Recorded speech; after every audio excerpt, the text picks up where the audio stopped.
এই রকম একটা অবস্থায় দেখেন যে মোটরসাইকেলটা বাইরের দিক দিয়ে যাচ্ছে তাকে ভিতরের দিকেরটা চাইতে বেশি স্পিডে যেতে হচ্ছে।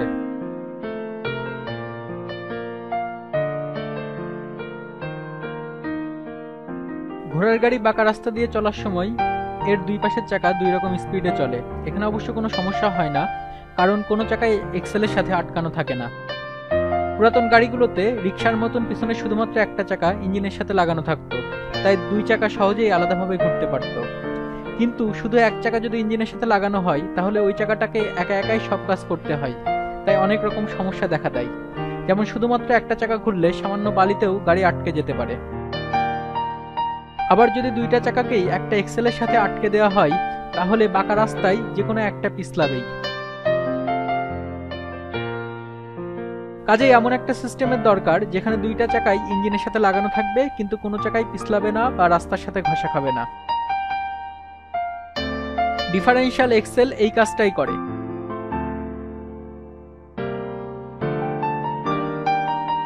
ডিফারেনশিয়াল এক্সেল দেখে বেশ জটিল মনে হয়, তবে বিষয়টা বুঝতে পারলে এটা একেবারেই সহজ মনে হবে।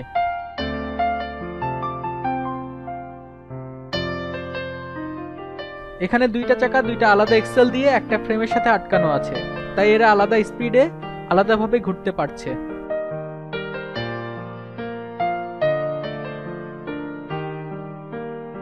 এখন দুইটা এক্সেলের ভিতরের দিকে একটা করে কাঠি লাগানো হলো, যা দিয়ে দুইটা চাকাকে আলাদাভাবে ঘোরানো যাবে।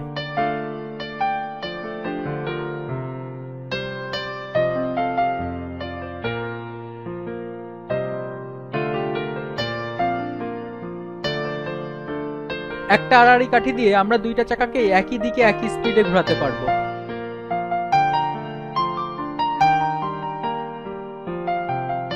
একটা ফ্রেম দিয়ে এই আড়াআড়ি কাঠিটাকে আটকে দিতে পারি যেন এটা দিয়ে দুইটা চাকাই ঘোরানো যায়।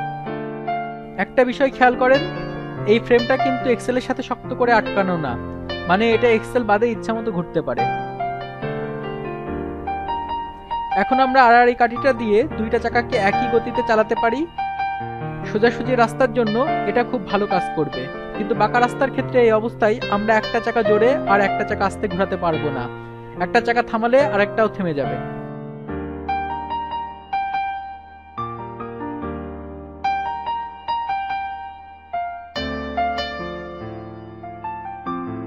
এখন যদি আড়াআড়ি কাঠিটার সাথে একটা বিয়ারিং লাগানো হয় তাহলে এটা যে কোনো দিকে ঘুরে যেতে পারবে।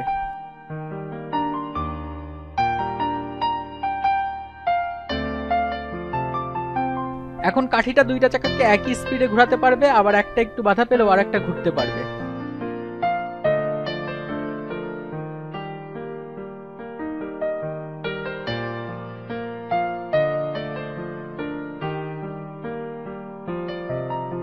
তবে যদি দুইটা চাকার গতির পার্থক্য বেশি হয় তাহলে কাঠিটা বেশি বেঁকে যাবে আর কোনো চাকাকেই ঘোরাতে পারবে না। যদি কাঠির সংখ্যা বাড়িয়ে দেওয়া হয় তাহলে এটা কাজ করতে পারবে। তাই একটা চাকা আটকে ধরলেও আরেকটা চাকা ঠিকই ঘুরতে পারবে। কিন্তু যদি দুইটা চাকায় আটকে যায় তাহলে আড়াআড়ি কাঠিটা প্রচন্ড শক্তি দিয়ে একই সাথে দুইটা চাকাকেই ঘোরাতে চেষ্টা করবে।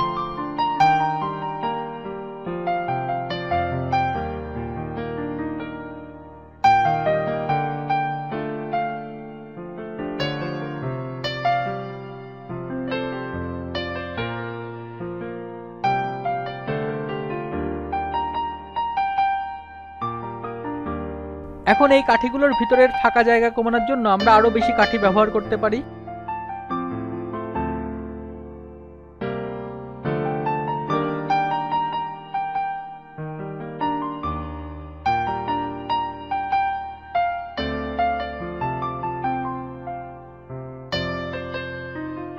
আর কাঠিগুলো বাদ দিয়ে যদি গিয়ার ব্যবহার করি তাহলে কাজটা আরো ভালো হয়।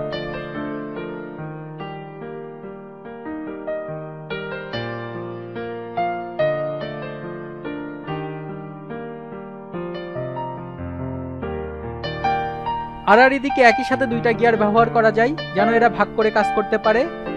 এক্ষেত্রেও আসল ব্যাপারটা একই।